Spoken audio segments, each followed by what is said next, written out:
வணக்கம். Cine mini வாழை திரைப்படம் பார்த்தீங்களா? நிக்கிலா விமல் அதில் பள்ளிக்கூட ஆசிரியையாக வந்து எந்த அளவுக்கு உங்களுடைய உள்ளத்தில் நீங்காத இடத்தை பிடித்தார் அப்படின்றதெல்லாம் நம்ம பார்த்துக்கிட்டு தானே இருக்கோம். வாழை திரைப்படத்தில் அப்படியே பளிச்சுன்னு சொல்லி பிரகாசமான முகத்துடன் படம் முழுக்க வந்து அந்த படம் வந்து ஒரு சோக படம், சோக காட்சிகள் நிறைந்த படம், துயரங்கள் நிறைந்த படம். அந்த துயரமான பின்னணியில் எடுக்கப்பட்ட அந்த திரைப்படத்தில் பிரகாசமான முகத்துடன் நிக்கிலா விமல் நடித்திருந்ததால் அந்த படத்திற்கு எந்த அளவுக்கு ப்ளஸ் பாயிண்ட்டாக இருந்தார் அப்படின்றது இல்லையா?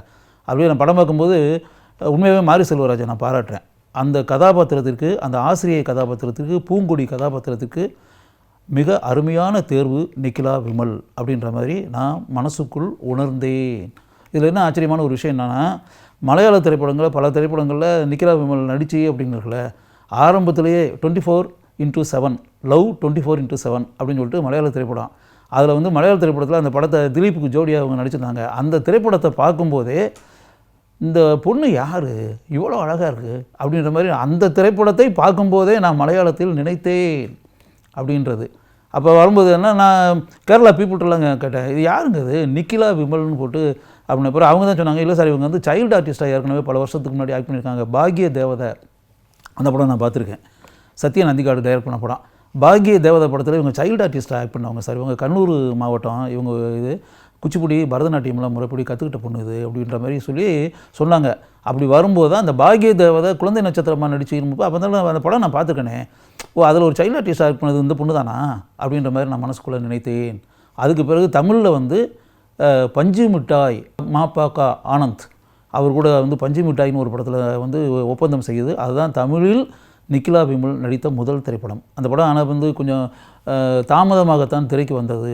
இப்படி இருக்கக்கூடிய ஒரு சூழ்நிலையில் சசிகுமார் நடித்த படங்கள் இரண்டு படங்களில் வந்து வெற்றிவேல், கிடாரி இந்த படங்களில் வந்து நிக்கிலா விமல் நடித்தார்.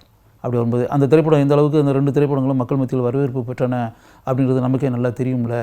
அப்படி வரும்போது அதுக்கடுத்து நிக்கிலா விமல் நடித்த திரைப்படங்கள் தமிழில் அப்படிங்கும்போது தம்பி அப்படின்னு சொல்லிட்டு ஜோதிகா நடித்த திரைப்படம் இருக்குல்ல, அதில் வந்து அவங்க நடிச்சிருந்தாங்க. அதுக்கு பிறகு உங்கள் மனசுக்குள்ளே ஒரு நீங்காத இடத்தை பிடித்து அப்படின்னு வந்து போர் தொழில் திரைப்படம். போர் தொழில் படம் பார்க்கும்போது அவங்களுடைய கேரக்டர், கதாபாத்திரம் மிக அருமையான கதாபாத்திரம் அப்படின்றதுனால அது வந்து ஆழமாக மக்களுடைய உள்ளங்களில் இடம்பெற்றது. அதுபோல் மலையாளத்தில் அரவிந்தன்ற அதிதிகள் அப்படின்னு சொல்லி ஒரு சூப்பர் ஹிட் ஃபிலிம், அந்த திரைப்படத்தில் கதாநாயகியாக நிக்கிலா விமல் நடித்தார். அந்த படம் பார்க்கும்போது எனக்கே வந்து நிக்கிலா விமல் அந்த திரைப்படத்திற்கு மிகப்பெரிய ப்ளஸ் பாயிண்ட் அப்படின்ற மாதிரி மனசுக்குள்ளே நினச்சேன்.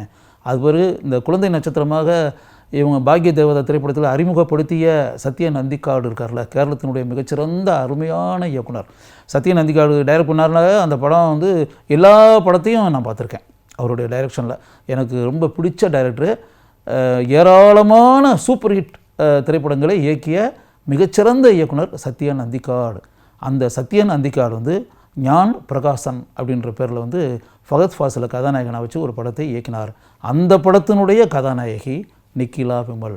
அந்த படம் மிகப்பெரிய சாதனையை புரிந்த படம். ஃபகத் ஃபாசிலுடைய வாழ்க்கையில் மிகப்பெரிய உயர்வை தந்த திரைப்படம் அந்த திரைப்படம்.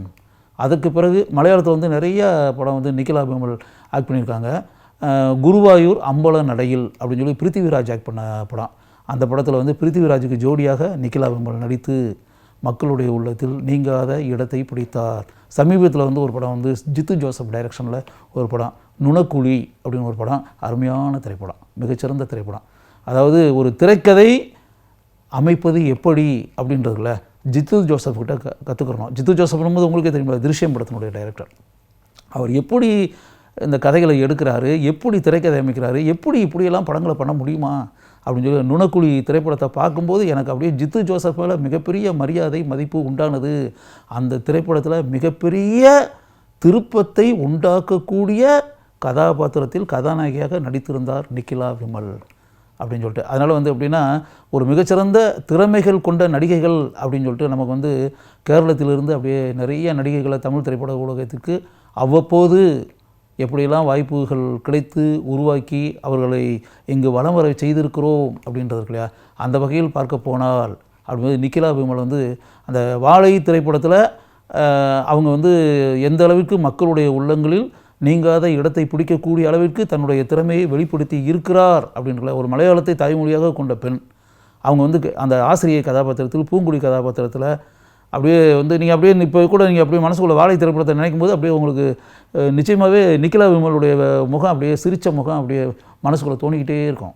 அவங்க வந்து அந்த பள்ளிக்கூடத்தில் அவங்க வந்து பணியாற்றக்கூடிய அந்த காட்சிகளையும் சரி, அது பிறகு ரைஸ் மில்லில் வந்து மாவு அரைக்கணும் அப்படின்றதுக்காக வந்து டூ வீலரில் வந்து அந்த சிறுவனை முன்னாடி உட்கார வச்சுட்டு அவங்க ஓட்டிகிட்டு போவாங்கள்ல, அதெல்லாம் கண்கொள்ளா காட்சி. அதுக்கிட்ட பார்த்தா ஒரு மலையாளத்தை தாய்மொழியாக கொண்ட ஒரு பெண் மாதிரியே இல்லை. ஏதோ நம்ம மதுரை மாவட்டத்தில் இருக்கக்கூடிய ஒரு பெண், திருநெல்வேலி மாவட்டத்தில் இருக்கக்கூடிய ஒரு பெண் எப்படி இருப்பாங்களோ அந்த அளவுக்கு அப்படியே ஒரு இயல்பான நடிப்பை வெளிப்படுத்தி பிரகாசமான முகம் அப்படின்னு சொல்லிட்டு. அதனால் இந்த வாழை திரைப்படம் இப்போ ஓடிக்கிட்டு இருக்கிறதுனால நிகிலா விமல் வந்து அது எந்த அளவுக்கு அருமையாக அந்த கதாபாத்திரத்திற்கு உயிர் தந்திருக்கிறார் அப்படின்னு வரும்போது அப்படியே ஃப்ளாஷ்பேக் அப்படின்ற மாதிரி இருக்கல, என் மனசுக்குள்ளே நிகிலா விமல் கடந்து வந்த பாதை அப்படின்ற மாதிரி மனசுக்குள்ளே நினைக்கும்போது குழந்தை நட்சத்திரமாக இருந்து பாக்ய தேவதை திரைப்படத்தில் நடித்து அதற்கு பிறகு அவருடைய கலையுலக பயணம் மலையாளத்திலும் சரி தமிழிலும் சரி எந்த அளவிற்கு மிகச்சிறந்த ஒரு கலை பயணமாக இருந்திருக்கிறது அப்படின்றத நீங்கள் தெரிந்து கொள்ள வேண்டும் என்பதற்காகவே நிகிலா விமலை பற்றிய விஷயங்களை இங்கு நான்